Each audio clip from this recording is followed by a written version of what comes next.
Say hi everybody สวัสดีทุกคนสำหรับคลิปนี้สิมาตอบเพิ่นคอมเมนต์มาเนาะที่ในตรงคอมเมนต์อยู่เทิงหั่นสำหรับการสร้างคำถามเป็นภาษาอังกฤษเนาะเฮาใช้ verb to be เข้ามาช่วยเป็น yes no question เนาะสำหรับการถามตัวนี้เฮาสามารถใส่ are เนาะ are ไปกับ you are you married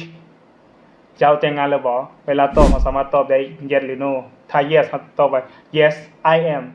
ถ้า no แปลว่า no I am not ถ้าสิถามหาเราผู้หญิงหรือเราผู้ชายเฮาใช้ is she married ลาวแต่งงานแล้วบ่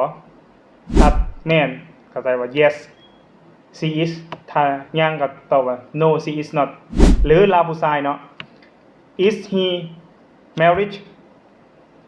เวลาตอบมาตอบ yes he is หรือ no he is not อันนี้เป็นคำถามง่ายๆใส่ใน verb to be ในการสร้าง yes no question เนาะมีตัวใดถามได้เด้อ